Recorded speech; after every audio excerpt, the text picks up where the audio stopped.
गुरुर् ब्रह्मा गुरुर्विष्णु गुरुर्देवो महेश्वरा गुरुर् साक्षात पर ब्रह्मा तस्मै श्री गुरुवे नमः। राधे राधे मेरे प्यारे भाइयों बहनों माताओं व बंधुओं, आज पूर्णिमा के दिन मैं आपके लिए लाई हूँ श्री सत्यनारायण व्रत कथा। बंधुओं, जिसे सुनने मात्र से आपकी हर मनोकामना पूरी होगी। बंधुओं, सभी मनुष्यों को श्री सत्यनारायण भगवान का व्रत जरूर करना चाहिए। भगवान श्री सत्यनारायण अपने भक्तों पर अटूट कृपा बरसाते हैं। बंधुओं, आज 4 जुलाई को सत्यनारायण व्रत रखा जाएगा। वैसे गुरु पूर्णिमा 5 जुलाई की है, क्योंकि बंधुओं 4 जुलाई की रात को चंद्रमा दर्शन होगा, इसलिए 4 जुलाई को ही श्री सत्यनारायण व्रत रखा जाएगा।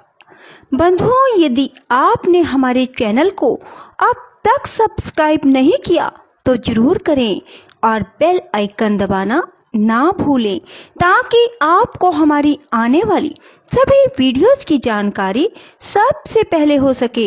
बंधुओं, कथा को पूरी सुनने के बाद कमेंट बॉक्स में जय श्री सत्यनारायण की जरूर लिखें। बोलो सत्यनारायण स्वामी की जय। बंधुओं, जो भी सत्यनारायण स्वामी का व्रत करता है, सुबह सूर्योदय से पहले उठें, स्नान करें और व्रत का संकल्प लें कि हे सत्यनारायण स्वामी, आज मैं सत्यनारायण स्वामी आपके निमित्त व्रत कर रहा हूँ या कर रही हूँ। मेरे व्रत को बिना किसी बाधा के संपन्न करना और मेरी मन की जो भी इच्छा है उसे पूर्ण करना। बंधुओं, उसके बाद पूरा दिन भगवान सत्यनारायण स्वामी के नाम जाप में बिताएं। किसी की निंदा ना करें, किसी से झगड़ा ना करें, अधिक से अधिक मौन रहें। बंधुओं, सत्यनारायण स्वामी आपकी हर इच्छा पूरी करेंगे। बंधुओं, पूर्णिमा के दिन भगवान विष्णु के 108 नाम सुने, श्रीमद् भागवत गीता सुने और भगवान विष्णु के स्तोत्र भी सुने। और दोपहर में 12 बजे के बाद आप सत्यनारायण स्वामी की कथा सुने और भगवान श्री सत्यनारायण स्वामी की कथा सुने। बंधुओं, यदि भगवान सत्यनारायण स्वामी की पूजा के लिए सामग्री केले के खंभे, आम के पत्ते, तुलसी के पत्ते, मौसम के फल, कलश, धूप, रोली, कपूर, दीपक, श्रीफल, पुष्पहार, गुलाब के फूल, पंचरत्न, पंच पल्लव, चावल, पंचामृत, नैवेद्य, कलावा, यज्ञोपवीत, अंग वस्त्र, चौकी और पान।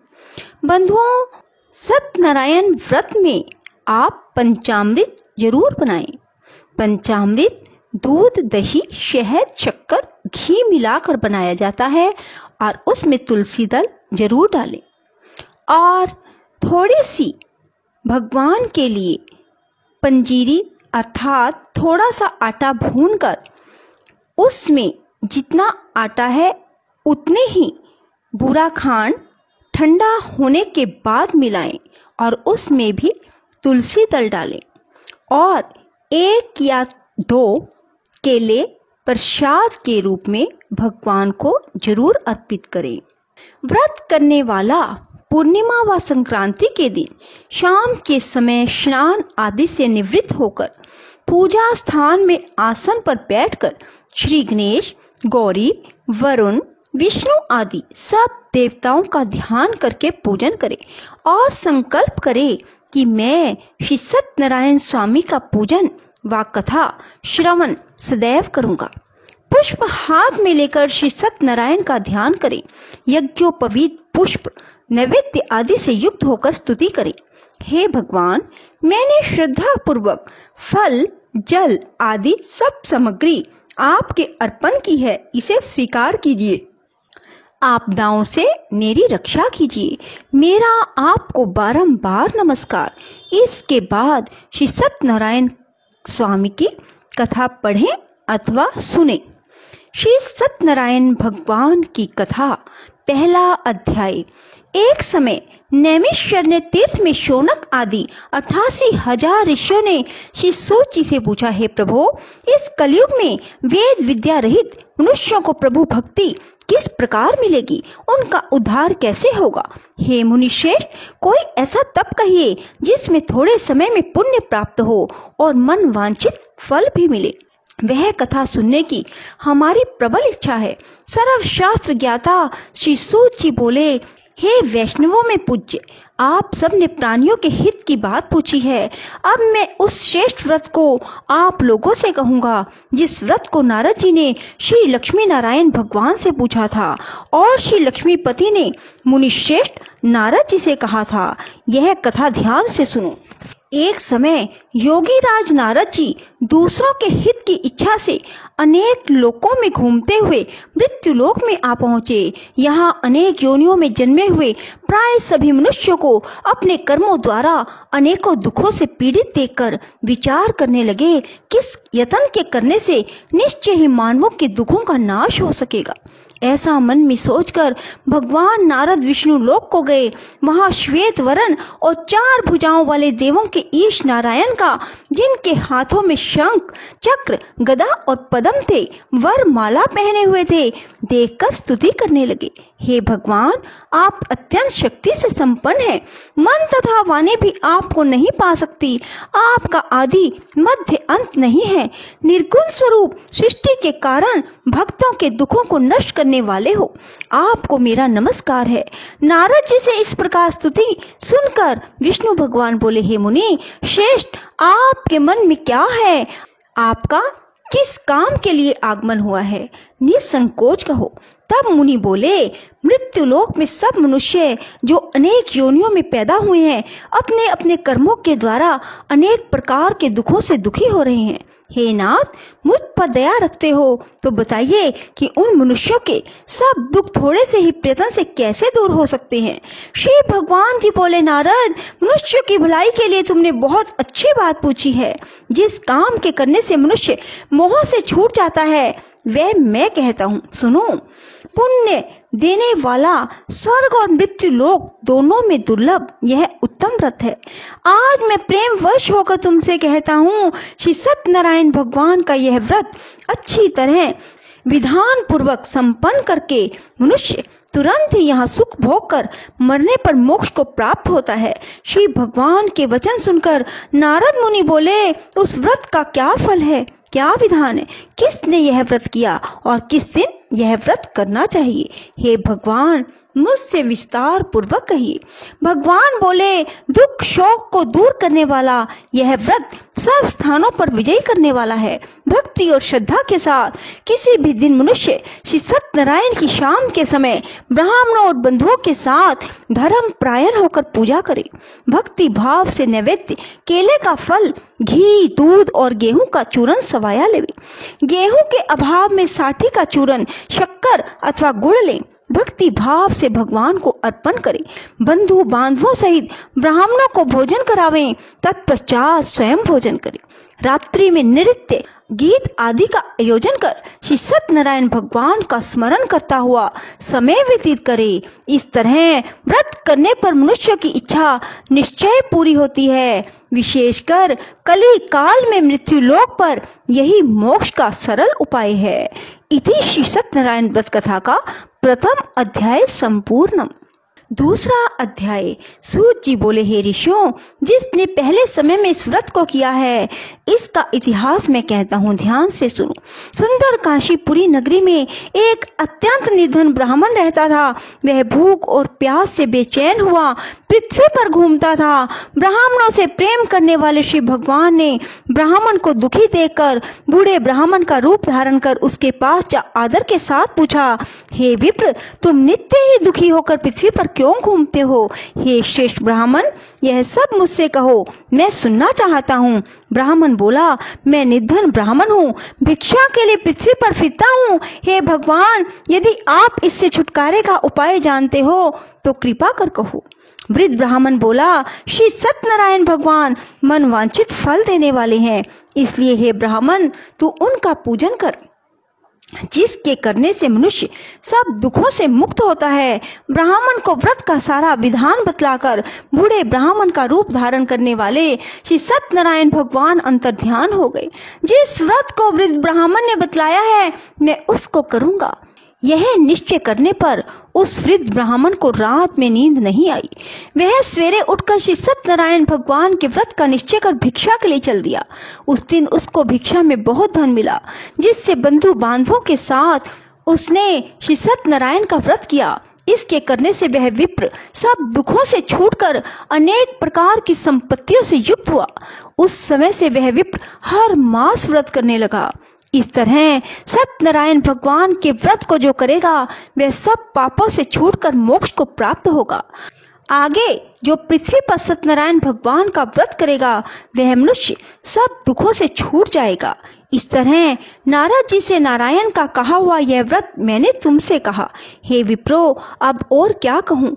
ऋषि बोले, हे मुनीश्वर, संसार में इस विप्र से सुनकर किस किस ने इस व्रत को किया हम सब सुनना चाहते हैं। इसके लिए हमारे मन में श्रद्धा है। सूत जी बोले, हे मुनियों, जिस जिसने इस व्रत को किया है वह सब सुनो। एक समय यह वृद्ध ब्राह्मण धन और ऐश्वर्य के अनुसार बंधु बांधवों के साथ व्रत करने को तैयार हुआ। उसी समय एक लकड़ी बेचने वाला बूढ़ा आदमी आया और बाहर लकड़ियों को रखकर विप्र के मकान में गया। प्यास से दुखी लकड़हारा उनको व्रत करते देखकर विप्र को नमस्कार कर कहने लगा, आप यह किसका पूजन कर रहे हैं और इस व्रत को करने से क्या फल मिलता है? कृपा करके मुझसे कहिए। ब्राह्मण ने कहा, सब मनोकामनाओं को पूर्ण करने वाला यह श्री सत्यनारायण भगवान का व्रत है। इनकी ही कृपा से मेरे यहाँ धन धान्य आदि की वृद्धि हुई है। विप्र से इस बात के बारे में जानकर लकड़हारा बहुत प्रसन्न हुआ। भगवान का चरणामृत ले भोजन करने के बाद अपने घर को गया। लकड़हारे ने अपने मन में इस प्रकार का संकल्प किया कि आज ग्राम में लकड़ी बेचने से जो धन मिलेगा उसी से सत्यनारायण देव का उत्तम व्रत करूंगा। यह मन में विचार कर वह बूढ़ा आदमी लकड़ियां अपने सिर पर रखकर जिस नगर में धनवान लोग रहते थे वह ऐसे सुंदर नगर में गया। उस रोज वहां पर उसे उन लकड़ियों का दाम पहले दिनों से चौगुना मिला। तब वह बूढ़ा लकड़हारा दाम ले और अति प्रसन्न होकर पके केले की फली, शक्कर, घी, दुग्ध, दही और गेहूं का चूरन इत्यादि श्री सत्यनारायण भगवान के व्रत की कुल सामग्रियों को लेकर अपने घर गया। फिर उसने अपने भाइयों को बुलाकर विधि के साथ भगवान का पूजन और व्रत किया। उस व्रत के प्रभाव से वह बूढ़ा लकड़हारा धन, पुत्र आदि से युक्त हुआ और संसार के समस्त सुख भोग कर वैकुंठ लोक को चला गया। इति श्री सत्यनारायण व्रत कथा का 2वां अध्याय संपूर्ण। सूत जी बोले, हे श्रेष्ठ मुनियों, अब आगे की कथा कहता हूँ, सुनो। पहले समय में उल्का मुख नाम का एक बुद्धिमान राजा था। वह सत्यवक्ता और जितेंद्रिय था। प्रतिदिन देव स्थानों पर जाता तथा गरीबों को धन देकर उनके कष्ट दूर करता था। उनकी पत्नी कमल के समान मुख वाली और सती साध्वी थी। भद्रशिला नदी के तट पर उन दोनों ने श्री सत्यनारायण भगवान का व्रत किया। उस समय वहां एक साधु वैश्य आया। उसके पास व्यापार के लिए बहुत सा धन था। वह नाव को किनारे पर ठहराकर राजा के पास आया और राजा को व्रत करते देखकर विनय के साथ पूछने लगा, हे राजन, भक्ति युक्त चित्त से यह आप क्या कर रहे हैं? मेरी भी सुनने की इच्छा है, सो आप यह मुझे बताइए। राजा बोला, हे साधु, अपने बांधवों के साथ पुत्र आदि की प्राप्ति के लिए एक महान शक्तिशाली सत्यनारायण भगवान का व्रत व पूजन किया जा रहा है। राजा के वचन सुनकर साधु आदर से बोला, हे राजन, मुझसे इसका विधान कहो, मैं भी आपके कथन अनुसार इस व्रत को करूंगा। मेरे भी कोई संतान नहीं है और इससे निश्चय ही होगी। राजा से सब विधान सुन वे पास से निवृत्त हो वह आनंद के साथ घर गया। साधु ने अपनी पत्नी से संतान देने वाले उस व्रत का समाचार सुनाया और कहा कि जब मेरे संतान होगी तब मैं इस व्रत को करूंगा। साधु ने ऐसे वचन अपनी पत्नी लीलावती से कहे। एक दिन उसकी पत्नी लीलावती पति के साथ आनंदित हो संसारिक धर्म में प्रवृत्त होकर श्री सत्यनारायण भगवान की कृपा से गर्भवती हो गई। 10वें महीने में उसके एक सुंदर कन्या का जन्म हुआ। दिनों दिन वह इस तरह बढ़ने लगी जैसे शुक्ल पक्ष का चंद्रमा बढ़ता है। कन्या का नाम कलावती रखा गया। तब लीलावती ने मीठे शब्दों में अपने पति से कहा कि जो आपने संकल्प किया था कि भगवान का व्रत करूंगा, अब आप उसे करिए। साधु बोला, हे प्रिय, कन्या के विवाह पर करूंगा। इस प्रकार अपनी पत्नी को आश्वासन दे वह नगर को गया।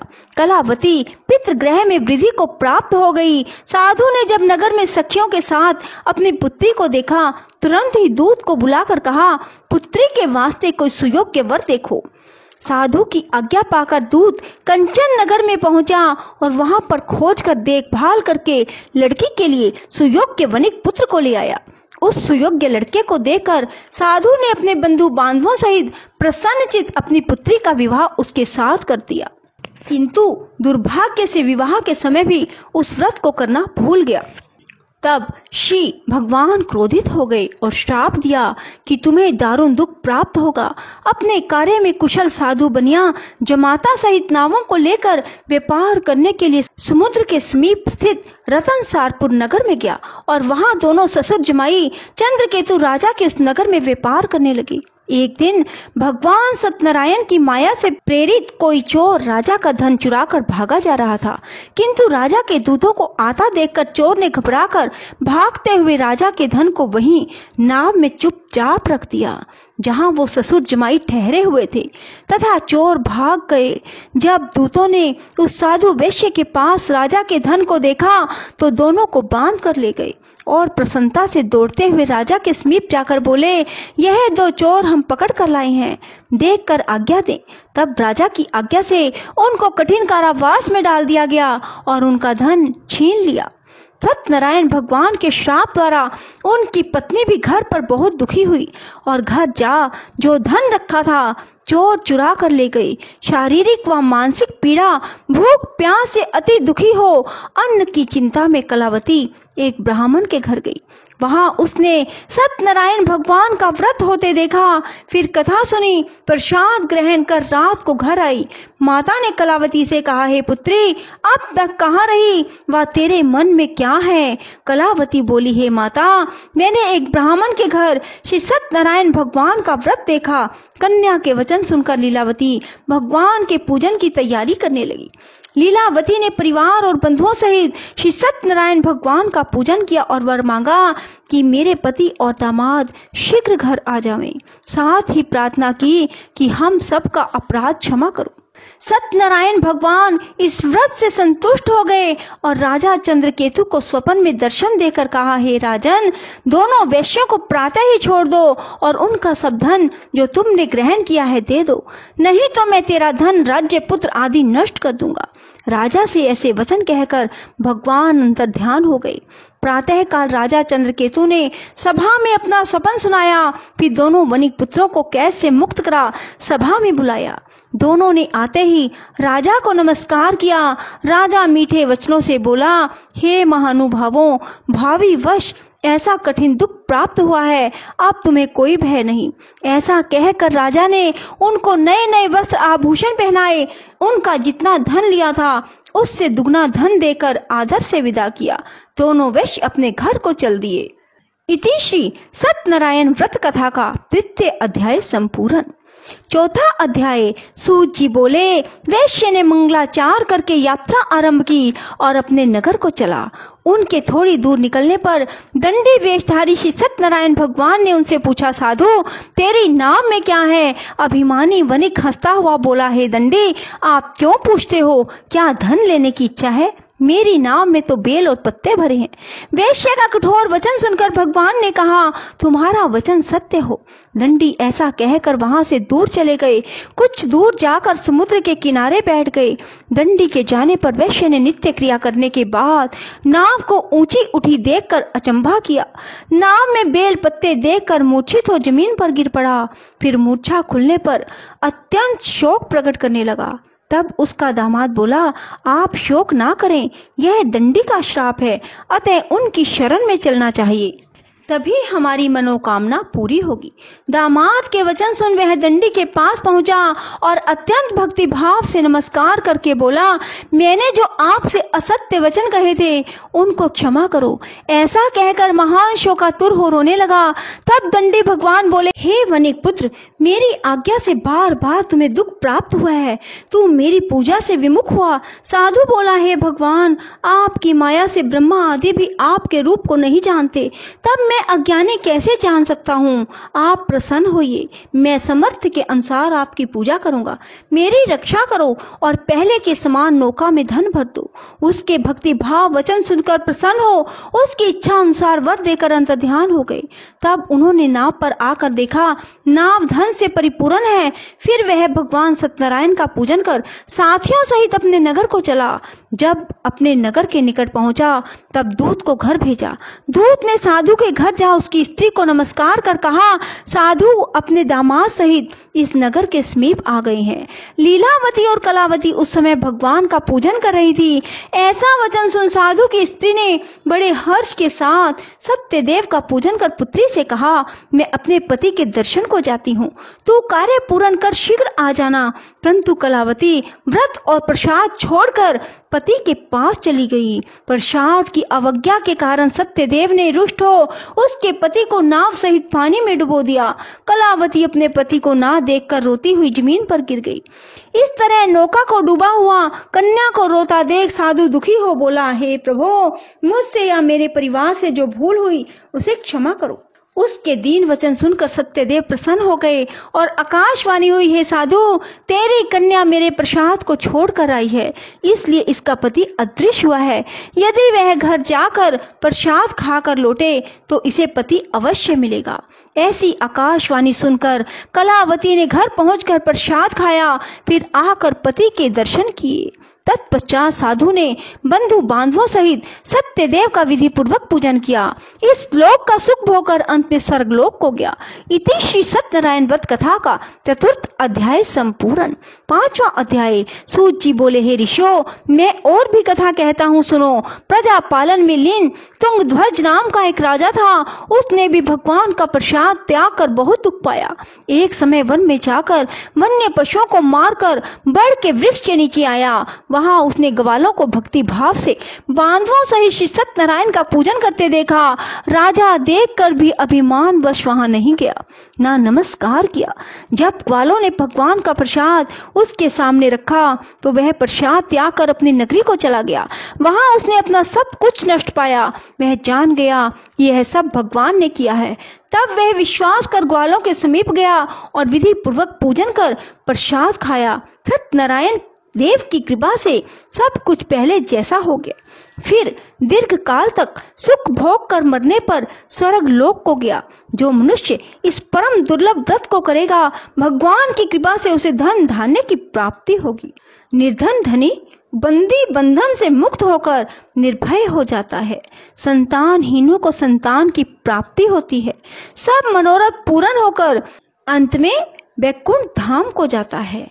जिन्होंने पहले इस व्रत को किया, अब उनके दूसरे जन्म की कथा कहता हूँ। वृद्ध शतानंद ब्राह्मण ने सुदामा का जन्म लेकर मोक्ष को पाया। उल्का मुख नाम का राजा दशरथ होकर वैकुंठ को प्राप्त हुआ। साधु नाम के वैश्य ने मोर ध्वज बनकर अपने पुत्र को आरे से चीरकर मोक्ष को प्राप्त किया। महाराज तुंगध्वज ने स्वयंभू होकर भगवान में भक्ति युक्त कर्म कर मोक्ष को प्राप्त किया। इति श्री सत्यनारायण व्रत कथा का 5वां अध्याय संपूर्णम। भज मन नारायण नारायण नारायण, भज मन नारायण नारायण नारायण, बद्री नारायण नारायण नारायण, बद्री नारायण नारायण नारायण, श्रीमन नारायण नारायण नारायण, श्रीमन नारायण नारायण नारायण।